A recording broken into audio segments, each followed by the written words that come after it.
Shalom, shalom, la famille bien-aimée. Nous continuons avec notre étude biblique et aujourd'hui, c'est jour numéro 2 et nous sommes en train de parler de l'évangile de Matthieu au 2e chapitre. Alors, l'évangile de Matthieu au 2e chapitre, c'est un évangile qui est vraiment très, très intéressant. Dans le sens où c'est juste en résumé, on nous parle de la naissance de Jésus-Christ de Nazareth et de la crainte de nos ennemis. Ah oui, ça c'est très important de vous rappeler que quand vous avez la lumière, parce que quand vous avez accepté Jésus-Christ de Nazareth comme votre Seigneur Sauveur et Maître de votre vie, eh bien, vous marchez dans la lumière. Et quand vous marchez dans la lumière, tout ce qui a à voir avec les ténèbres a peur de vous. Oui, je vous assure, vos voisins, dans votre rue, dans le quartier où vous habitez, dans la ville où vous habitez, il y a une grande crainte des gens que vous ne voyez pas. Vous ne les voyez pas, mais eux, ils vous voient et ils ont très peur de vous parce que une toute petite prière de vous qui êtes un saint, quelqu'un qui vit dans la sanctification, est en train de faire trembler leur royaume et c'est bizarre. Alors, Jésus est né à Bethléem.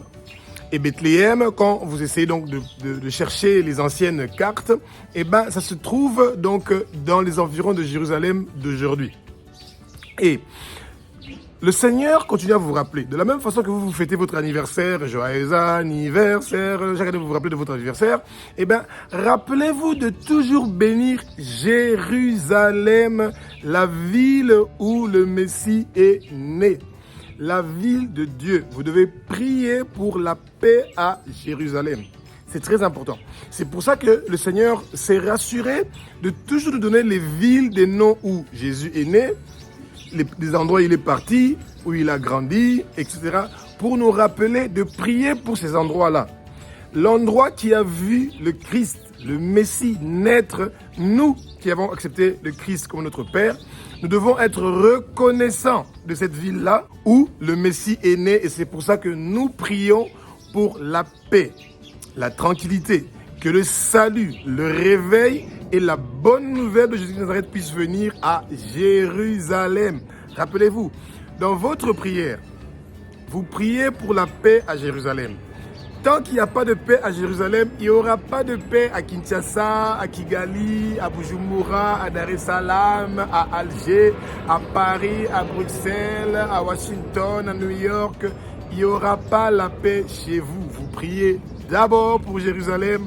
Vous bénissez Jérusalem, vous bénissez Israël, le pays qui a fait que nous tous, nous pouvons avoir la vie éternelle, la vie infinie. Alléluia, alléluia, alléluia. Et la chose que nous devons aussi retenir donc de Matthieu au chapitre 2, c'est celui des mages.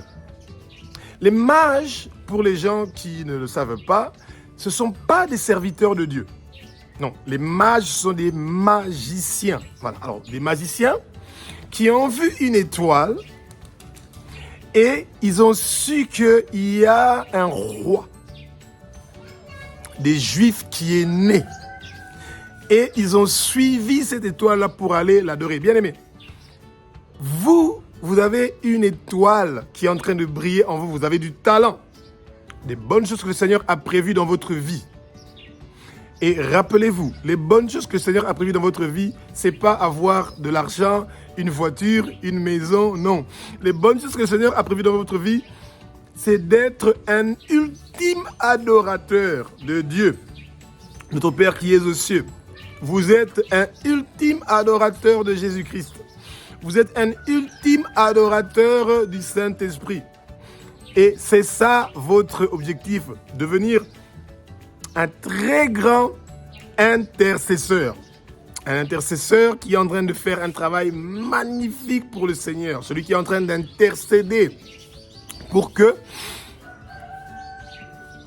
il y ait beaucoup d'âmes qui sont en train de venir vers Jésus-Christ de Nazareth et ensuite que vous préparez le retour du Messie, Jésus-Christ de Nazareth qui est en train de venir vers ses frères et ses sœurs en Israël et nous tous, nous sommes invités aux noces de Jésus-Christ avec son Église. Donc vous devez vous rappeler donc de ça, que la bénédiction, c'est pas celle d'avoir de l'argent et les biens matériels. Vous avez vu à Los Angeles, tout est en train de brûler. La bénédiction, c'est tout ce qui reste éternellement. les prières que vous faites pour les nations, les prières que vous faites pour vos familles, le travail que vous faites pour gagner les âmes, c'est ça la bénédiction. Je vous assure que vous faites un travail merveilleux. Donc les mages se sont rassurés d'être bénis, pourtant ils ne sont pas les serviteurs de Dieu. Vous voyez? Et il y a beaucoup de gens qui voient votre étoile. Je vais vous donner une idée.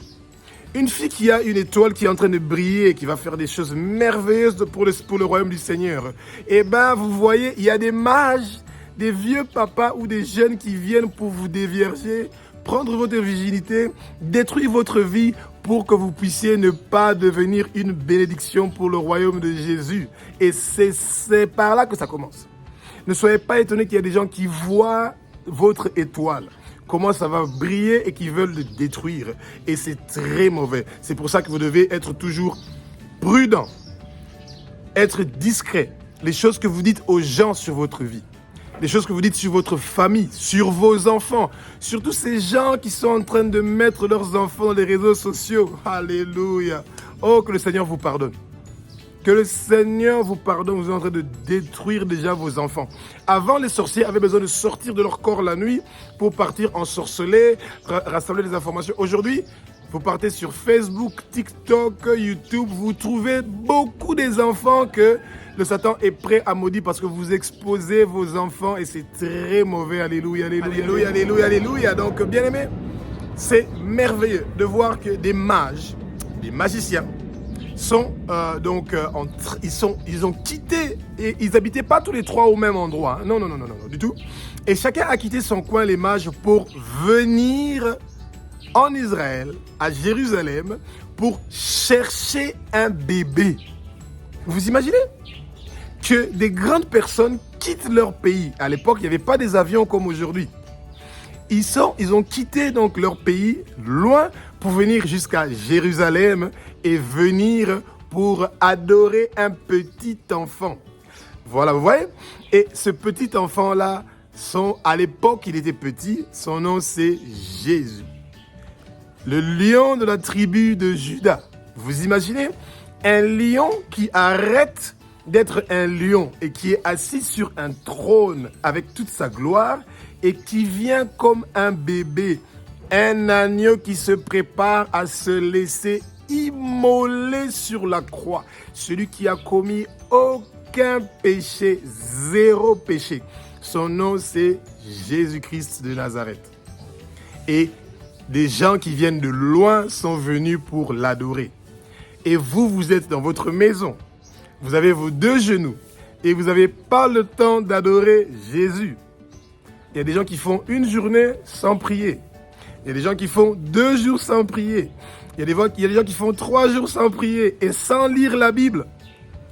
Et les mages venaient de très loin de l'Orient pour venir adorer Jésus. Et maintenant, vous n'avez plus besoin de partir à Jérusalem pour aller adorer Jésus. Non. Vous pouvez adorer Jésus à partir de où vous êtes. Mais malgré ça, c'est devenu lourd pour beaucoup de gens. Ils ne réussissent pas à prier quelques petites minutes. Alléluia, alléluia, alléluia, alléluia. Alléluia, alléluia, bien-aimé. Et un roi comme Hérode, celui qui était en train de construire et de diriger Jérusalem, bien-aimé, a peur d'un petit enfant. C'est pour vous dire que, bien-aimé, quand vous avez accepté Jésus-Christ comme votre Seigneur Sauveur dans votre vie, vos ennemis ont peur. Ils ont la crainte. Hérode a eu peur. Et il voulait se rassurer pour savoir ces mages-là qui venaient de loin. Vous imaginez? Il les a appelés en secret pour leur demander « Vous allez où et vous cherchez qui ?» Eh bien, ils disent qu'ils sont venus pour chercher le roi des Juifs. Hérode a entendu le nom de roi. Ça l'a fait directement peur. Un enfant. C'est pour vous rappeler que même quand vous êtes un chrétien né de nouveau, ça veut dire que vous êtes un chrétien qui vient juste d'accepter Jésus-Christ. Vous avez une puissance magnifique. Et vos ennemis veulent se rassurer que cette puissance-là ne va pas grandir spirituellement, que ça ne va pas avoir un impact dans le royaume de Jésus, que vous n'allez pas gagner des âmes et que vous n'allez pas contribuer à la préparation du peuple de Jésus-Christ de Nazareth pour les noces entre Jésus et son Église. Rappelez-vous toujours, gagner les âmes, les noces de Jésus et son Église doivent être préparées parce que ça va venir. Et donc, Hérode a décidé de demander aux souverains sacrificateurs à l'époque, ceux qui ont nié que Jésus-Christ est le Messie, ils savaient que les prophètes avaient dit que un Messie va naître à Bethléem. Oui. Et on l'appelle même le conducteur d'Israël. Alléluia, alléluia, alléluia. Pour les gens qui sont des grands adorateurs de Jésus. Il a beaucoup de noms. Il n'est seulement pas le véritable, le fidèle, l'agneau qui a été immolé. On l'appelle aussi quoi? Le conducteur d'Israël. Jésus conduit votre vie. Jésus conduit ma vie. Jésus conduit la vie du monde entier, les 6 continents. Il est le conducteur. Avant, quand Jésus-Christ est né, il était le conducteur d'Israël. Aujourd'hui, il est le conducteur du monde entier. Nous tous, nous sommes sous son pouvoir. Il a reçu tout pouvoir ici sur terre. Son nom, c'est Jésus. Et nous devons nous rappeler donc de ça. Alléluia, alléluia, alléluia, alléluia. Donc, bien aimé, tous les grands souverains sacrificateurs qui avaient refusé que Jésus-Christ était un Messie, ils savaient que les prophètes avaient dit qu'un Messie va naître à Bethléem. Ils le savaient. Et vous savez, entre le souverain sacrificateur et Hérode, il n'y avait jamais de l'amitié entre ces deux-là. Non. Les souverains sacrificateurs avaient toujours un problème avec Hérode. Les Romains ne se sont jamais entendus avec les Juifs. Non, ils n'ont jamais été des amis du tout. Mais quand Hérode les a appelés pour leur demander, est-ce qu'il y a un roi des Juifs qui est né? Comme ils ne le savaient pas, ils ont dit quand même que le prophète a dit, et ça vous pouvez chercher dans la parole, c'est quel prophète qui a dit que un Messie va naître à Bethléem? Eh bien, les recherches sont encore en train d'être faites. Oui. Parce qu'on n'a pas précisé c'est quel prophète qui a dit que un Messie va naître à Bethléem. Mais les souverains sacrificateurs le savaient. C'est très important. Ce qu'on est en train de dire, c'est très important. Les souverains sacrificateurs le savaient. Ils savaient qu'un Messie va naître à Bethléem, mais ils ont refusé quand le Messie est arrivé. Mais ils ont livré la ville où le Messie allait naître. Donc, ils ont dit à Hérode qu'il y aura un enfant qui va naître à Bethléem. Le prophète l'a dit. Voilà. Et alors, quand ils ont prononcé le nom de Bethléem, les souverains sacrificateurs qui sont des Juifs, ils ne savaient pas le plan de Hérode. Eh bien, ils ont sacrifié des milliers d'enfants à Bethléem. Bien aimé, quand les gens vous posent des questions sur vos enfants, fermez vos bouches. Ah, elle est gentille ton bébé, hein? Ah, ça c'est ma chérie. C'est pas sa chérie. Non, refusez cette histoire-là.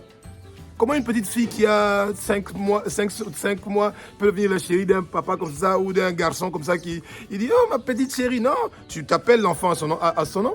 C'est pas ta chérie. Non. Oui, ton enfant étudie à quelle école? Tu commences à parler. Ton enfant fait quel sport? Tu commences à parler. Et bien aimé, ne faites pas cette histoire-là. Les souverains sacrificateurs ont fait ça. Ils ont dit qu'il y a un enfant qui est né à Bethléem et les conséquences étaient affreuses. Alors, comme les mages n'étaient pas retournés vers Hérode, Hérode était furieux, était en colère et il a envoyé des gens pour aller tuer tous les enfants entre 0 à 2 ans. Il les a tous tués. Imaginez-vous que vous vivez dans un quartier et qu'on envoie des soldats pour venir tuer tous les bébés de moins de 2 ans. Les enfants que vous avez vus en train de jouer partout, on les tue tous. Seulement parce qu'il y a des papas qui avaient décidé de dire où il y a un roi qui est né. C'est triste. Il faut vous rappeler de ça. Et c'est pour ça que nous devons prier pour le pardon des souverains sacrificateurs. Nous devons nous repentir pour le traîtrisme que les souverains sacrificateurs ont fait à l'époque et que le sang des enfants juifs ont coulé. Et nous devons aussi nous repentir pour les Romains. Hérode et tous les Romains qui ont tué des milliers d'enfants et qui ont fait saigner le sang des Juifs. Des enfants qui sont innocents sont morts. Et tout ça parce qu'on cherchait à tuer un enfant, le Messie, Yeshua HaMashiach. Mais il est vivant pour les siècles des siècles, d'âge en âge. Alléluia, alléluia, alléluia, alléluia. Alléluia, alléluia, bien-aimés. Alors, une autre chose que vous devez retenir, dans Matthieu chapitre 2, le Seigneur est en train de nous avertir. Hérode avait dit aux mages que quand ils vont partir pour aller voir le roi des Juifs, qu'ils viennent lui dire pourquoi, parce que lui aussi, il veut adorer le roi des Juifs. Ouais. Donc, ils ont suivi l'étoile pour partir, pour adorer. Et Hérode lui dit, écoute, si vous arrivez, vous me faites signe, moi aussi je veux venir pour adorer. Jean 10 nous dit que le Satan est venu pour voler, détruire, dérober et tuer. Bien aimé, ça n'a pas changé. Les gens qui vous disent qu'ils viennent pour vous voir, pour vous dire bonjour, etc., qu'ils veulent donc être vos amis, ils veulent l'amitié avec vous, etc., Ils voulaient que vous soyez bien ensemble, etc. Bien-aimés, ouvrez vos yeux. Choisissez vos amis. Ce n'est pas vos amis qui doivent vous choisir, vous. C'est vous qui devez choisir vos amis. Ouais. Et pourquoi? Parce que Hérode, il a fait penser au mage qui va partir pour adorer Jésus. Pourtant, ce n'était pas du tout son intention. Son intention était celui de partir pour tuer Jésus. Les amis que vous ne connaissez pas, qui veulent être vos amis, ils viennent pour vous tuer. Pas physiquement, le feu qu'il y a en vous, la lumière qu'il y a en vous. Les dons que le Saint-Esprit a mis en vous, ils veulent éteindre ça pour que vous ne puissiez pas gagner les âmes pour Jésus, que vous ne puissiez pas préparer le peuple de Jésus-Christ pour les noces de Jésus et son Église. Rappelez-vous, on veut vous voler votre ticket gagnant, votre visa pour le paradis. Vous voyez? C'est triste. Ce n'est pas tous les gens qui vous disent qu'ils vous aiment, que ce sont les gens qui vous aiment réellement. Non. Ils veulent tous nuire à votre vie.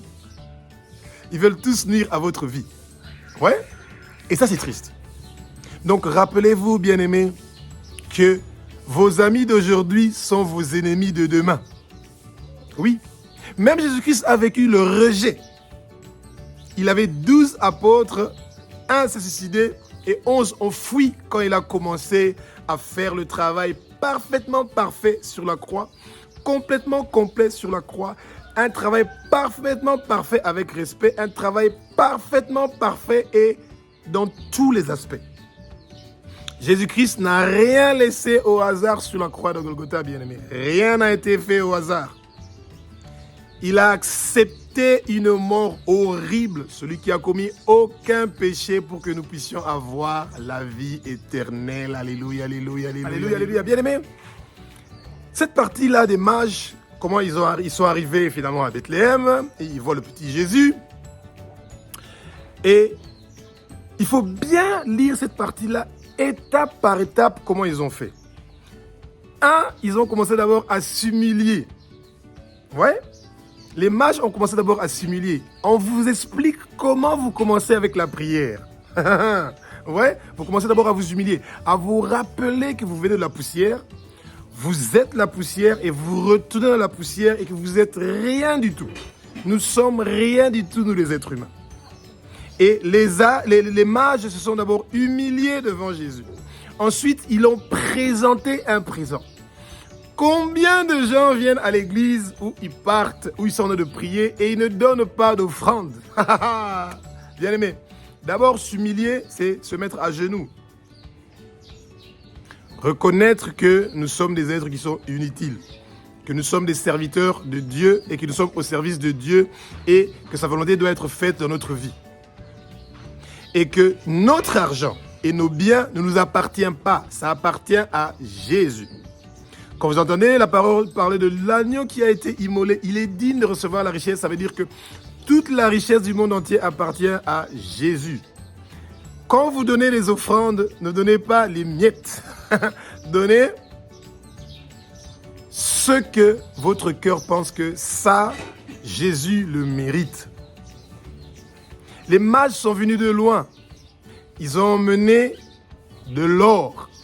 Ils ont emmené de l'encens. L'encens, c'est pour la bonne odeur, le parfum. Quand vous commencez votre journée sans parfumer le monde, le parfum du monde, c'est quoi? C'est la prière, bien-aimé. La prière. Une journée qui ne commence pas avec la prière, c'est une journée qui n'est pas en train, vous n'êtes pas en train de parfumer votre journée. Et le Seigneur nous dit dans sa parole, depuis le lever du soleil jusqu'à son couchant, toutes les nations du monde sont en train de nous envoyer des parfums de quoi? De bonne odeur. Et ça, même les mages qui ne sont pas des serviteurs de Dieu avaient compris qu'il faut emmener de l'encens. C'est une forme de prière aujourd'hui. Priez sans cesse, bien-aimés. Le matin, priez de très bonne heure. Avant que les oiseaux commencent à chanter, vous chantez pour le Seigneur. Vous priez pour le Seigneur. À midi, quand vous avez un petit temps, vous priez. À 18h, quand vous avez un petit temps, vous priez. À 15h, un petit temps, vous priez le soir avant de dormir. Vous priez. Priez constamment. Demandez le pardon de vos péchés, le pardon des péchés de vos parents, de vos ancêtres. Continuez à demander le pardon et à vous mettre à la brèche pour les autres. Il y a encore des milliards de gens qui attendent votre prière pour être sauvés. La rue où vous habitez, il y a des gens qui doivent être sauvés, qui doivent recevoir la parole de Jésus, qui doivent recevoir le salut, le réveil doit venir dans votre quartier. Votre prière fait la différence. Quand vous vivez dans la sanctification et que vous priez, vous méditez la parole, le Seigneur écoute votre prière. Le Seigneur est en train d'exaucer votre prière. La rue où vous habitez va changer. Le quartier où vous habitez va changer. Les centres de santé où les gens sont en train de mourir tout autour de vous, ils vont diminuer les morts à cause de votre prière. Bien-aimés, vous n'avez aucune idée, la prière des saints, ce que ça fait. La ville où vous habitez, votre président de la République, le Premier ministre, le président du Parlement, le président du Sénat, les décisions qu'ils sont en train de prendre sont en train d'être influencées par votre prière. Quand vous dites « Père », nous voulons la bonne gouvernance au Congo. Père, nous voulons la bonne gouvernance dans notre quartier. Le Seigneur est en train de le faire. Il détruit tout le travail que le Satan est en train de faire pour maintenir votre quartier dans les ténèbres. Refusez les ténèbres dans votre quartier. Refusez les ténèbres dans votre vie. Refusez les ténèbres dans votre famille. Refusez la mort dans votre quartier. Refusez les accidents dans votre quartier. Que le sang des innocents dans votre quartier ne coule pas dans votre parcelle, dans votre maison. Refusez, proclamez, ouvrez vos bouches pour que les morts ne puissent pas mourir dans votre pays, dans votre quartier, dans la ville où vous habitez, dans la maison où vous habitez. Proclamez que tous les gens qui sont malades dans votre parcelle, dans votre maison, dans votre famille, qui puissent guérir au nom de Jésus. C'est ça votre travail d'intercesseur. Oui, vous avez ce pouvoir-là, bien-aimés. Alléluia, alléluia, alléluia, alléluia. On retourne un peu sur l'histoire des offrandes. Quand vous voulez prier à la maison, même quand vous priez, vous devez avoir un petit panier à la maison où vous mettez de l'argent, quand vous mettez les offrandes à l'église, vous vous levez, vous partez, et vous mettez de l'offrande dans les paniers, etc. Et juste une petite parenthèse qu'on ouvre. Beaucoup d'églises donnent les offrandes à la fin du culte, quand il y a déjà beaucoup de gens dedans. C'est dommage. Je ne dis pas que c'est mauvais, hein? Mais c'est dommage. On donne les offrandes avant de commencer la prière. On donne les offrandes avant de commencer le culte. Lisez Psaume 96 au verset 8. On donne d'abord les offrandes et ensuite on s'approche du Saint des Saints, bien-aimés. Prenez cette habitude-là. Avant de commencer la prière, vous mettez votre petit panier, vous mettez quelque chose dedans. On ne vient pas devant la présence du Seigneur sans une offrande, peu importe le montant. 100 francs, 200 francs, 300, 500 francs, mettez quelque chose. Le Seigneur est en train de voir votre pensée, votre intention. Celui qui veut avoir une bénédiction financière doit se rappeler de la chose suivante. D'abord, tu bénis le Seigneur et ensuite tu es béni. Celui qui a arrosé est en train d'être arrosé. Quand tu n'as pas béni le travail du Seigneur, tu ne seras pas arrosé. Tu peux faire jeûne et prière 21 jours. Jeûne et prière sec 3 jours. Quand tu n'as pas béni le Seigneur, tu n'es pas béni. Point barre. C'est pas compliqué. Et pour les théologues et les philosophes et les koyeba nyoso, il n'y a aucun souci. fais 3 jours de jeûne et prière. Tu pries pour que tu aies tes problèmes financiers pour se terminer. Quand tu n'as pas béni le Seigneur, tu n'es pas béni. Il y a des veuves, il y a des orphelins, il y a des démunis, des pauvres, des gens qui sont en train de vivre des choses horribles. Votre église, il y a beaucoup de gens qui dorment dans les permanences, des pasteurs qui sont en train de souffrir. Il y a beaucoup de gens qui sont dans les difficultés. Bénissez ces gens financièrement, bien-aimés. Bénissez ces gens financièrement et le Seigneur va s'occuper de vous. Rappelez-vous, quand vous vous occupez du business du Père, le Père s'occupe de votre business, les entrepreneurs.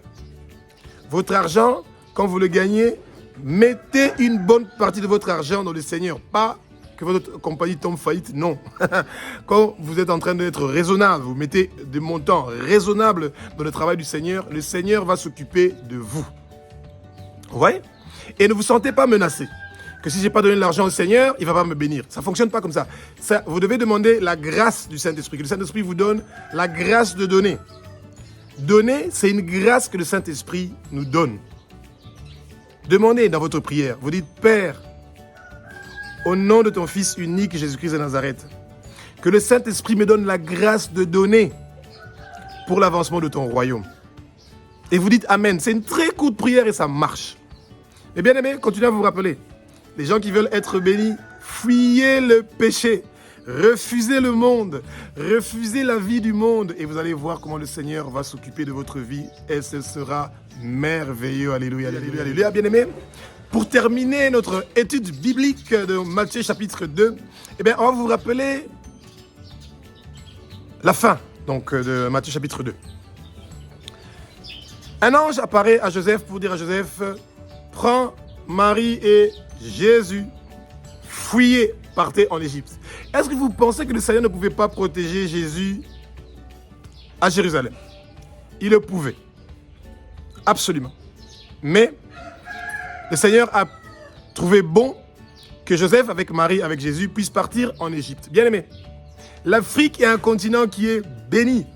C'est le continent qui a hébergé Jésus, le Messie, quand il était dans la détresse. C'est pour ça que le peuple africain est tellement combattu. On a prié pour l'Égypte. C'est un pays qui a fait un travail formidable. Il a accueilli le Messie quand le Messie était dans la détresse. L'Afrique a accueilli Jésus quand il était dans la détresse, bien aimé. Vos ennemis vous cherchent nuit et jour pour vous tuer, vous faire du mal, pour vous détruire. Et vous savez ce que vous faites? À 19h, vous dormez. À 20h, vous dormez. À 21h, vous dormez. À 22h, vous dormez. À 23h, vous dormez. À minuit, vous ronflez. À 1h, vous ronflez. À 2h, vous ronflez. À 3h, vous ronflez. À 4h, vous ronflez. À 5h, vous ronflez. Et à 6h, vous vous réveillez, vous vous lavez et vous partez. Et vous dites, j'ai des ennemis, j'ai des problèmes, vous pleurez, etc. Bien aimé, quand tu dors et tu ronfles, tu n'as pas de problème. Non. Veillez, c'est ça que la parole nous dit, bien-aimés. Réveillez-vous. 23h, clac, le réveil est réveillé. Vous commencez à prier, vous demandez, Seigneur, assez, c'est assez. Je suis fatigué avec les problèmes dans ma vie. Plus de maladies dans notre foyer. Plus de problèmes que mes enfants ne réussissent pas à finir les études, que mes enfants ne réussissent pas à se marier, qu'on ne réussit pas à trouver un travail, qu'on ne réussit pas à construire notre vie. Fini, c'est fini, Père. Tout le travail que le Satan avec ses esprits impurs et malsains ont fait est détruit au nom de Jésus, au nom de Jésus, au nom de Jésus. Criez, pleurez, adorez le Seigneur, parlez de la grandeur du Seigneur. Et c'est là que vous allez avoir des solutions pour vos difficultés. Mais qu'est-ce que vous faites? Vous dormez. À 23h, ils sont dans leur téléphone. Ils sont dans les téléphones. Aïe, aïe, aïe, ils sont dans les téléphones. À 1h, ils sont dans les téléphones, bien-aimés. Au lieu d'être en train d'adorer le Seigneur. Ouais?